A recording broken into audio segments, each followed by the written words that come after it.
Good morning, જય શ્રી કૃષ્ણ. કેમ છો? મજામાં ને?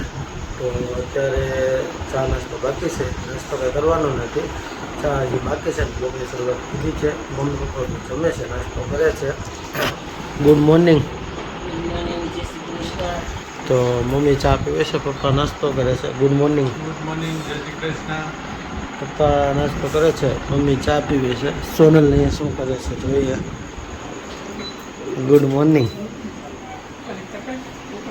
ગુડ મોર્નિંગ, જય શ્રી કૃષ્ણ. સોનલ બનાવે છે રોટલી ટિફિન હાટું, અને ભાભી ચા બનાવે છે. Good morning. ગુડ મોર્નિંગ, જય શ્રી કૃષ્ણ. તો ચાલો હવે આપણે ચા પી લઈએ અને મળીએ પછી સાંજે. તો અત્યારે સાંજે 8 વાગી ગયા હતા અને ઘરે આવી ગયા છીએ. તો ચાલો જોઈએ આજે રસોઈમાં શું છે. તો રસોઈની અંદર અત્યારે ગરમ ગરમ રોટલી બને છે. આમાં શું છે? મરચાં ભરીને મરચાં બનાવ્યા છે, અને કારેલાનું શાક છે, ભરેલા કારેલાનું. કોની હાટું? તો પંથુ એમ કહે છે મારી હાટું મરચાં બનાવ્યા છે. પંથુ જો ભીમની ગદા લઈને ભીમ જેવો થઈ ગયો છે, બરાબર ને? હર્ષિત ને ક્યાં ગયા? હા, ઋતુ જો અહીંયા ખાય છે તો અહીંયા જો અમારી પંથુની ગાડીમાં તિરંગો લગાવી દીધેલો છે, પંથુની બાઇસિકલમાં. હે કેમ બે? શેની માટે બે ભાઈ? હે તો હજી બીજો કોણ લાવશે? પપ્પા લાવશે તારા? બા જ લઈ આવ્યા હતા. ક્યાંથી લઈ આવ્યા હતા? તો તે પછી તારા પપ્પાને મગાવ્યો છે, કીધું છે? હે જો પંતુભાઈ માટે તિરંગો આવી ગયો છે, એના પપ્પા લઈ આવ્યા છે તિરંગો પંતુભાઈને માટે. હવે પંતુભાઈ લગાવી દે. અને આ અર્ચિત હાટું બે લાવ્યા. અર્ચિત તને બે આપ્યા? હે કરી તો આમ કેવા છે? એ ના, અર્ચિતનો હારો છે. ચાલો આમાં કોનો છે ને એ કોમેન્ટ કરજો. આ છે પંથુનો, એની ગાડીમાં લગાડવાનો છે બાઇસિકલમાં. અને આ બે છે, એક અર્ચિતનો ને એક ઋતુનો, એમ છે ને? હે હર્ષિત?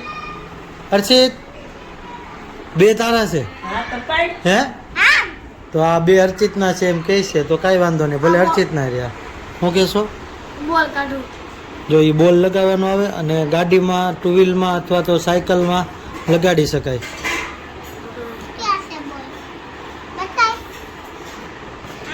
અને આવતીકાલે 15મી ઓગસ્ટ છે, તો કોમેન્ટની અંદર ભારત માતા કી જય લખવાનું ભૂલશો નહીં, અથવા તો જય હિન્દ.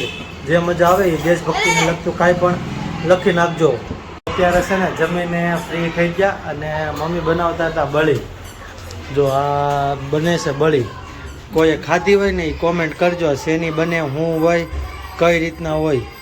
જેને ખબર હોય ને એ લોકો કોમેન્ટ કરજો કે કઈ રીતના બને અને કઈ રીતના બનાવવાની હોય ને શું હોય. બરોબર ને મમ્મી? આ દેહ માર્યા હોય અને દૂધાણું હોય એને જ ખબર હોય, બીજાને હોય? તો આ વસ્તુ છે ને પેંડા જેવી જ મીઠી લાગે. એટલી મીઠી લાગે ને? તારે હર્ષિત બળી ખાવી છે?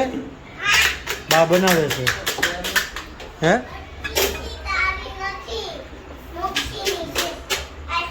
એમાં ખાંડે નાખવાની હોય.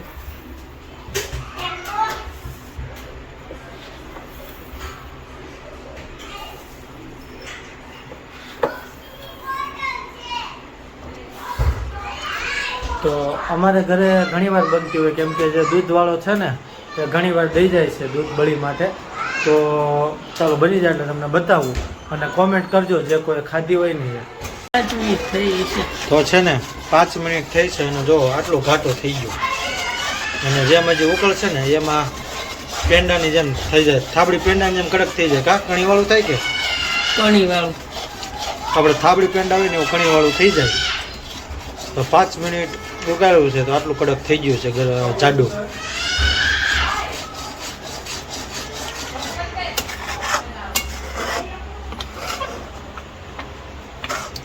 ઉડેસ કેવા છટા પેંડામાં ઉડે, માનામાં ઉડે.